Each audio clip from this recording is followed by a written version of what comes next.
आज के एपिसोड की शुरुआत में एक लड़का दिखाया जाता है। जो लड़का अकेला एक जगह पे बैठा हुआ रहता है। उस लड़के की जो फैमिली है वो डिवोर्स कर चुकी है। अब उसकी मम्मी उसके साथ नहीं रहते हैं। उसके पापा जो उसके साथ रहते हैं वो काम में इतने ज्यादा बिजी रहते हैं कि वो उस पर ध्यान नहीं दे पाते, जिस वजह से वो लड़का अकेले एक जगह पे बैठा हुआ रहता है। तभी वहाँ से एक हाई स्कूल की लड़की पार हो रही होती है। जब वो हाई स्कूल की लड़की उस लड़के को अकेले बैठे हुए देखती है, वो जाती है उस छोटे लड़के के पास। उस छोटे लड़के को आइसक्रीम देती है, उससे पूछती है कि वो अकेले यहाँ पर क्या कर रहा है। तो वो छोटा लड़का उस हाई स्कूल वाली लड़की को सब कुछ सच सच बता देता है। जब वो लड़की ये सारी चीजें सुनती है उस छोटे लड़के से, इसके बाद जब भी वो उस छोटे लड़के से मिलती है वो हमेशा उस छोटे लड़के की मदद करती है और उसे आइसक्रीम देती है, उसके साथ खेलती है, जिस वजह से धीरे धीरे उस छोटे लड़के को उस बड़ी दीदी से प्यार होने लगता है, यानी कि वो उससे मोहब्बत करने लगता है। अरे ये बच्चा तो बिल्कुल मेरी तरह है, मेरे को भी बड़ी बड़ी औरतें पसंद है, इससे भी बड़ी बड़ी औरतें पसंद है। जबकि उसे उस हाई स्कूल लड़की से प्यार हो जाता है। कुछ दिनों के बाद वो हाई स्कूल वाली लड़की उसके पास आना बंद कर देती है। अब ऐसा क्यों होता है, वो हाई स्कूल वाली लड़की उसके पास आना बंद क्यों कर देती है, उसे भी पता नहीं रहा, हमें भी पता नहीं। लेकिन जब से वो हाई स्कूल वाली लड़की उसके पास आना बंद कर देती है वो जो है दुखी दुखी सा रहने लगता है, यानी कि वो उसको मिस करने लगता है। वो छोटा लड़का उस हाई स्कूल वाली लड़की को इतना मिस करते है कि वो अकेले उसको ढूंढने के लिए निकल जाता है, लेकिन उसे कहीं भी वो लड़की नहीं मिलती है। जबकि वो उसे कहीं भी नहीं मिलती है, धीरे धीरे वो उसे बुलाने की कोशिश करने लगता है। ऐसे करते करते कुछ साल बीत जाते हैं। कुछ साल बीतने के बाद अपना लौंडा भी जवान हो जाता है। जब लौंडा जवान हो जाता है उसको दुनिया से मन नहीं लग रहा होता है, वो अकेला अकेला सा रहने लगता है, जिस वजह से उसका पापा डिसाइड करता है कि घर में वो एक काम वाले भाई रखेगा, ताकि जब वो घर पे नहीं रहेगा तो उसका बच्चा अच्छे से रह सके। जिस वजह से वो जाता है अपने बेटे को ये सारी चीजें बताता है, लेकिन उसका बेटा उसको बोलता है कि नहीं, उसे कोई भी औरत नहीं चाहिए। वो लड़का नहीं चाहता है कि कोई भी एरी गरी औरत आके उसके घर में रहे और उसके साथ काम करे, जिस वजह से वो अपने पापा को मना कर देता है। जबकि बेटा नहीं चाहता है तो पापा भी जो है काम वाली बाई हायर नहीं करती है। ऐसे करते करते टाइम बीतते जाता है। तभी एक दिन बारिश हो रही होती है। वो लड़का और उसका पापा घर में रहते हैं। तभी अचानक से कोई उसका दरवाजा खटखटाता है, जिस वजह से वे लोग जाते हैं और दरवाजा खोलते हैं। जब दरवाजा खोलते हैं उनको क्या पता चलता है, वो लड़का जो अभी जवान हो चुका है, बचपन में जिस दीदी के साथ रहा करता था,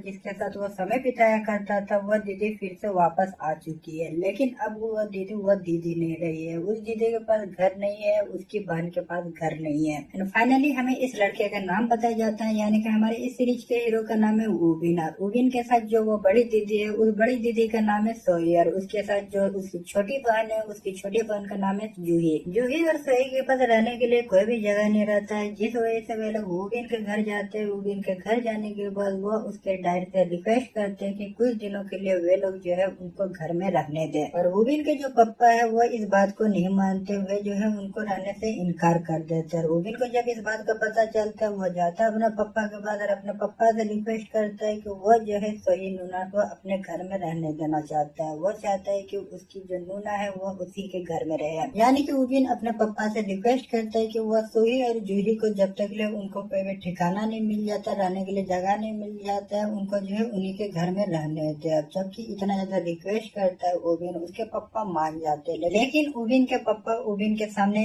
एक शर्त रखते हैं कि वो एक ही शर्त में जूही और सोही को उसके घर में रहने देगा। वे लोग ऐसे गेस्ट इस घर पे नहीं रहेंगे, वे लोग ऐसे सर्वेंट इस घर पे रहेंगे। यानी कि उबिन के पापा उसको बोलते हैं कि वो जो उनको रहने देगा, लेकिन वो ऐसे हाउसमेट वो उसे इस घर में रहने देगा, ना कि कोई भी गेस्ट के तौर पे। अब जबकि ये सारी चीजें हो चुकी है, उबिन अपने पापा के इस चीज को मना भी नहीं कर सकता। अगर मना करता है तो उसके पापा डायरेक्ट बोलते हैं कि नहीं, वो इसको नहीं रहने देंगे यहाँ पर। इसके बाद जब इसका अगला दिन होता है, इसके अगले दिन सोही और जूही उबिन के घर आते हैं और उबिन के घर में रहने लगते हैं। लेकिन जैसे कि तुम लोगों को पता है कि वे लोग गेस्ट के तौर पे नहीं रह रहे हैं, एक हाउसमेट के तौर पे रह रहे हैं। जिस वजह से सोही जब सुबह उठती है वो घर का सारा काम करने लगती है, जैसे घर का साफ सफाई करने लगती है। साफ सफाई करने के बाद वो कपड़े धोती है, कपड़े धोने के बाद वो जो है खाना बनाने लगती है। और उबिन जब अपने पहले प्यार यानी कि सोही को इतना ज्यादा कष्ट करते हुए देखते हैं, उसको दिल से खराब लगता है। वो नहीं चाहता है कि उसकी पहली प्यार इस तरह का कष्ट सहे, जिस वजह से वो उसको ये सारी चीजें करने से रोकने की कोशिश करने का सोचता है। फिर उसे याद आता है कि कुछ सालों पहले, यानी कि जब उसे उसकी सबसे ज्यादा जरूरत है, तभी वो अचानक गायब हो चुकी है। यानी कि उसको जब इस बात का याद आता है कि वो किस तरह अचानक उसको छोड़ के भाग गई थी, ये याद करने के बाद उसे उस पर गुस्सा आता है। और जबकि ओबिन को उस पर गुस्सा आता है, जिस वजह से वो बिना कुछ एक चीज बोले वो वहाँ से चला जाता है। वहाँ से जाने के बाद वो अपने रूम जाता है। रूम जाने के बाद वो जो है अपने शहीद नूना के बारे में सोचने लगता है। जब वो सोही के बारे में सोच रहा होता है तो उसका जो औजार है वो बड़ा हो जाता है। यानी कि ओबिन जब सोही को देखता है, सोही को देखने के बाद उसे कुछ कुछ करने का मन करने लगता है, जिस वजह से वो जाता है अपने रूम। अपने रूम जाने के बाद वो अपने रूम का कंप्यूटर ऑन करता है। कंप्यूटर ऑन करने के बाद उसमें फैमिली फ्रेंडली वीडियो लगाता है और वहीं पर जो है कुच्चा करने लगता है, यानी कि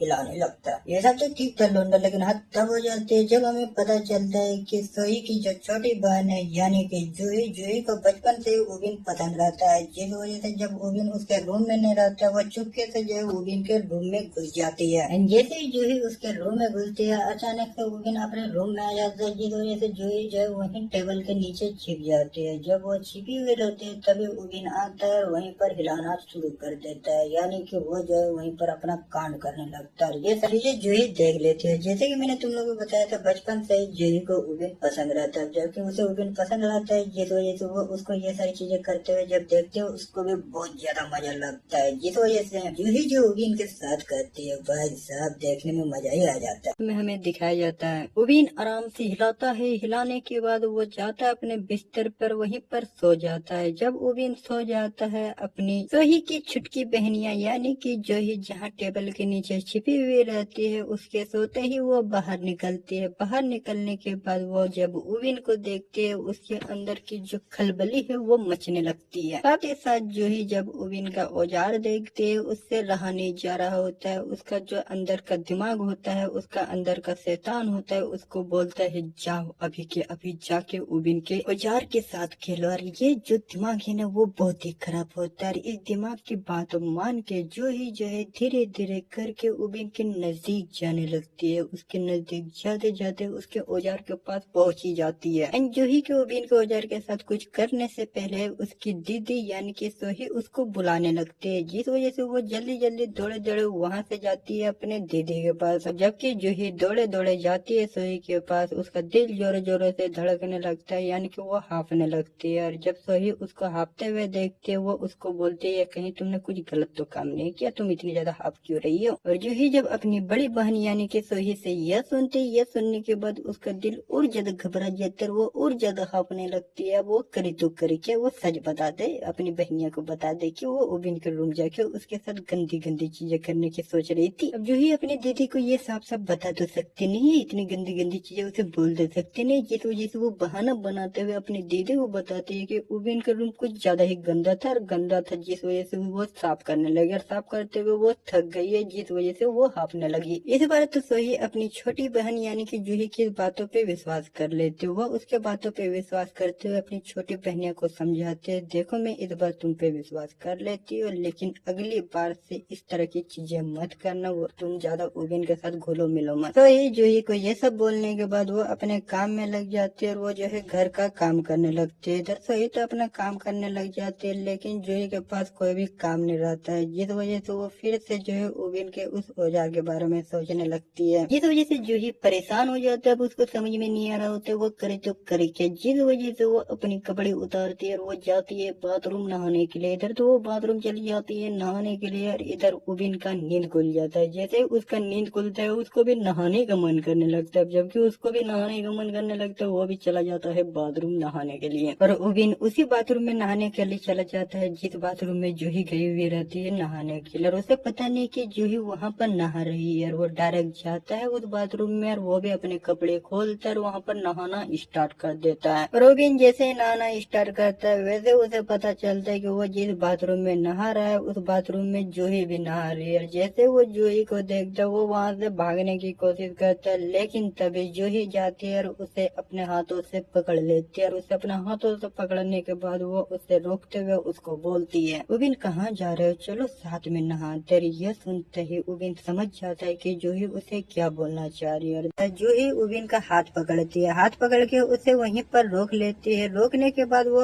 उसे बोलते है क्या वो थोड़ी देर वहीं पर रुक कर उसका पीठ धो सकते है, उसका हाथ उसके पीठ तक नहीं पहुंच रहा है जिस वजह से वो धोने नहीं सक रही है, तो वो उसकी क्या मदद कर सकता है। यानी कि बोले तो जूही जो है ओबिन से मदद मदद मांगते हैं। वही बात करें अपने उबिन की, तो अपने उबिन के अंदर बिल्कुल भी एटीट्यूड नहीं है, 0% एटीट्यूड नहीं है, जिस वजह से जब जूही उससे मदद मांगती है वो तुरंत हामी भर देता है और वह जो है उसी के साथ टब में बैठ जाता है। जूही तो पहले से नंगी पुंगी बैठी हुई रहती है टब में, और ऊपर से जब उबिन आता है टब में वो भी नंगा पुंगा होके टब में बैठ जाता है। टब में बैठने के बाद वो जो है जूही पीठ साफ करने लगता है। पीठ साफ करते करते ही दोनों के अंदर का जानवर बाहर निकलने लगता है। जबकि जानवर बाहर निकलने लगता है तो पहले तो जूही जो है अपना कदम आगे बढ़ाती है। अब जब लड़की पहले से ही अपना कदम आगे बढ़ा रही है तो अपना लौंडा उबिन कैसे पीछे रह सकता है। अपना उबिन भी कोई कम बड़ा ठरकी नहीं है। जब जूही उसको ये सारी चीजें करने के लिए बोलते है वो आगे बढ़ता है और वो खुद ब खुद जो है जूही के साथ फिल्म पिलाई स्टार्ट कर देता है। अरे मेरे को इतना समझ में नहीं आ रहा है उबिन जूही की मदद कर रहा है या फिर जूही के साथ मजे कर रहा है। भाई अगर ऐसी मदद करना होता है तो मेरे को भी किसी की मदद करनी है। भाई कोई औरत मेरे से मदद चाहती है तो मेरे को बुला लो, मैं उसको खुशी खुशी मदद करूंगा। ना मुन्ना ना हमारी किस्मत में ऐसी नौबत कहाँ लिखी हुई, हमारी जिंदगी तो फूटी पड़ी है। इतना तो छोड़ो, हमारे साथ एक थोड़ा अच्छा नहीं होता है, इतना अच्छा हो गया तो पूरा जिंदगी भर हम लोग दुखी मर जाएंगे। इधर छुटकी बहनियां जूही अपने मालिकवा के साथ फिल्म प्ले करने में बिजी है। उधर उसकी बड़ी बहनियां सोही उसको उसके रूम में ढूंढ रही होती है, लेकिन वो उसे कहीं भी नहीं दिखती है, जिस वजह से वो घर के हर एक रूम में ढूंढती है उसको। अब जबकि सोही को कहीं भी जूही नहीं मिलती है, जिस वजह से वो जोर जोर से जूही को पुकारने लगती है, उसको आवाज लगाने लगती है। आवाज लगाते लगाते वो बाथरूम तक पहुंच जाती है और बाथरूम में उसको आवाज लगाते हुए अपनी बहनिया को बोलती है, क्या हुआ जूही, तुमको इतना लेट कैसे हो रहा है। अपनी बड़ी बहन यानी कि सोही का आवाज सुनने के बाद भी जूही को बिल्कुल भी डरने लगता है, क्योंकि जूही बाकी लड़कियों की तरह डरपोक नहीं है। वो बहुत ही ज्यादा शक्तिशाली है, बहुत ही ज्यादा उसके अंदर मनोबल है, जिस वजह से अपनी बहनिया का आवाज सुनने के बाद भी वो बिल्कुल भी नहीं डरती है। फुल कॉन्फिडेंस के साथ अपनी बहनिया को बोलती है कि उसको थोड़ी देर और लगेगा टाइम नहाने में, जब तक उसको नहाने में टाइम लगता है वो बाहर अपना काम करे। जैसे उसका नहाना हो जाता है वो उसके पास चली जाएगी। यह जब सुनती है सोही वहाँ से चली जाती है। सोही के जाने के बाद उबिन डर जाता है, क्योंकि सोही उसका पहला प्यार है और वो नहीं चाहता है कि सोही उसकी छुटकी बहनिया के साथ ऐसी हरकतें करते हुए उसको देख ले, जिस वजह से वो डर जाता है। डर के मारे वो बोलता है जूही को,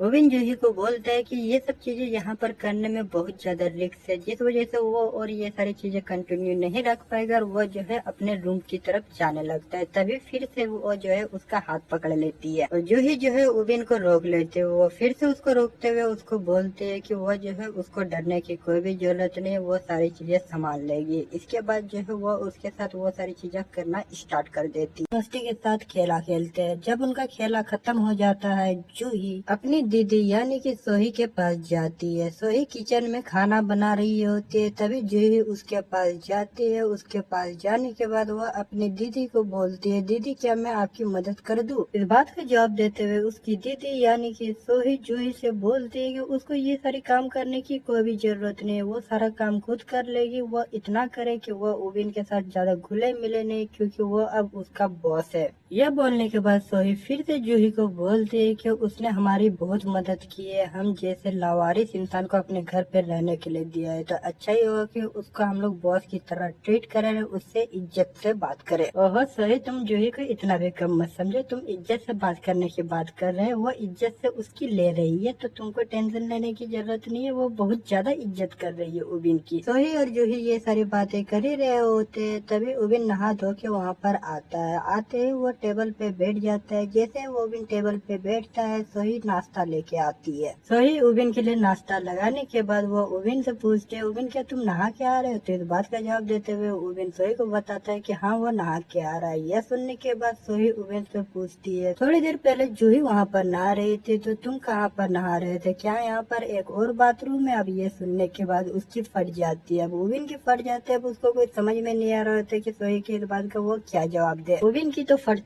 है, इधर जूही की भी फट जाती है, जिस वजह से वो खांसने लगती है। और सोही जैसे ही अपनी छोटी की बहनियां यानी कि जूही को खांसते हुए देखती है, वो जो है ये सारी बातें भूल जाती है और जूही से पूछती है, जूही क्या तुम ठीक हो, कहीं तुम्हें बुखार उखार तो नहीं हो गया है। तो इस बात का जवाब देते हुए जूही बोलती है अपनी बहनिया को कि नहीं ऐसा कुछ भी नहीं है, बस उसे थोड़ा सा खांसी आ गया था। ये सारी चीजें होने के बाद सोही वो सारी चीजें भूल जाती है, जिसके बाद उबिन सोही के हाथ का बनाया हुआ खाना स्टार्ट करता है। जब वो खाना खा रहा होता है सोही उससे पूछती है क्या खाना टेस्टी है या फिर सही नहीं बना हुआ है। तो इस बात का जवाब देते हुए उबिन सोही को बोलता है ऑफकोर्स ये बहुत ज्यादा टेस्टी है। सोही जब उबिन से यह सुनती है वो खुश हो जाती है। इसके बाद वो उबिन को और खाना देने लगती है ताकि उसको और तारीफ मिल सके। अब जब ये सारी चीजें हो ही रही होती है तभी उसकी छुटकी बहनिया जूही अपना पैर टेबल के नीचे से उबिन के औजार के पास लेके जाती है अपना पैर और उसके औजार के साथ खेलने लगती है। और ये सारी चीजें जब उबिन देखता है उसको समझ में नहीं आ रहा होता कि क्या जूही पगला गई है, उसकी बहनियां यहीं पर खड़ी है और वो इस तरह की हरकतें कर रही है। और जूही जब उबिन के औजार के साथ खेली रही होती है तभी सोही यानी कि उसकी बड़ी बहन उसको आवाज लगाती है, उससे बहुत बार कुछ पूछती है लेकिन वो उसके बात का जवाब नहीं देती है, जिस वजह से सोही को जूही को हाथ लगा के उसको होश में लाना पड़ता है। ये सारी चीजें होने के बाद सोही जूही से पूछती जूही सच में तुम ठीक हो ना, तुम्हारी तबीयत खराब तो नहीं है। और ये सारी चीजें होने के बाद जूही जो है बहुत ज्यादा ऑकवर्ड फील करने लगती है। अब उसको समझ में नहीं आ रहा होता कि वो करे तो करे क्या, जिस वजह से वो जो है अपनी बहनिया को बोलती है कि उसको थोड़ा सा खराब लग रहा है तो वो जा रही है रेस्ट रूम। एंड जूही के वहाँ से जाते हुए उबिन वहाँ से चला जाता है, दोनों एक साथ वहाँ से जाते हैं। उबिन और जूही के वहाँ से जाने के बाद सोही भी जो है अपने रूम चली जाती है। सोही के रूम जाने के बाद हमें पता चलता है सोही और जूही के पास्ट के बारे में। हमें पता चलता है कि आखिरकार सोही अचानक से गायब क्यों हो गई थी। हमें पता चलता है कि सोही के जो पिताजी है यानी कि सोही के जो पप्पा है वो एक नंबर के ठरकी आदमी थे। सोही के और भी बहुत सारे बहनें थे और सोही और जूही उन बहनों में से एक थी, लेकिन सोही के जो पप्पा है वो इतने बड़े ठरकी थे कि लिटरली वो अपनी बेटियों के साथ ही घपाघप करते थे। अभी तक मैंने जितना भी मानवा एक्सप्लेन किया था उनमें से सारे मानवा में लड़का और लड़की एक दूसरे से सहमत थे, जिस वजह से उनके बीच घपाघप होता था। लेकिन इस मानवा के जो ठरकी आदमी है यानी कि सोही के पप्पा इतने बड़े ठरकी, अब इसको ठरकी नहीं बोलेंगे, ये एक क्रिमिनल हो जाता है। जी हाँ, सोही के पप्पा इतने बड़े क्रिमिनल थे कि वो अपनी बेटियों के साथ ही घपाघप करते थे। घपाघप तो करते ही करते थे लेकिन वो अपनी बेटियों को मारते भी थे, उनको बहुत ज्यादा टॉर्चर भी करते थे। लेकिन एक दिन सोही और जूही को अपने पप्पा के इस टॉर्चर से बचने का मौका मिलता है। जैसे ही उनको उससे बचने का मौका मिलता है वे लोग इस मौके का फायदा उठाते हैं और वो अपने पप्पा के चंगुल से भाग के चले आते हैं। ये वही रात होती है जिस रात को सोही और जूही आते हैं उबिन के घर और उबिन के घर आके उसके पप्पा से मदद मांगते हैं। मदद मांगने के साथ ही साथ वे लोग उनसे रिक्वेस्ट करते हैं कि कुछ दिनों तक जो है वो उनको उनके घर पे रहने दे। अब करंट सीन पे आते हैं। अब ये जो सारी चीजें हमें जूही और सोही के बारे में बताई जा रही होती है, ये सारी चीजें सोही जो है सपने में देख रही होती है। जैसे ही सोही इतनी खतरनाक चीजों को सपने में देखती है उसकी नींद खुल जाती है और वो जो है अपने सपने से जग जाती है। इधर बड़ी बहनियां यानी कि सोही अपने पास्ट के बारे में सोच के परेशान हो रही होती है, उसके पसीने निकल रहे होते हैं। उधर उसकी छुटकी बहनियां ये सारी चीजें भूल कर वो सिर्फ और सिर्फ उबिन के बारे में सोच रही होती है। जूही उबिन के साथ आज सुबह जो कुछ भी की थी उस बारे में सोचती है। जैसे वो उबिन के बारे में सोचती है उसके अंदर का ठरक लेवल और बढ़ जाता है, जबकि और ज्यादा बढ़ जाता है, जिस वजह से वो अपने उंगलियों के साथ अपने साथ ही खेला खेलने लगती है। एंड अगर तुम लोग समझदार हो तो तुम लोग समझ ही गए हो कि मेरा उन उंगलियों से क्या मतलब है। अगर तुम लोग नहीं समझे हो तो जाके पोगो देखो। अब जबकि वो अपने उंगलियों के साथ अपने साथ ही खेला खेलने लगती है तभी उबिन जो है उसके रूम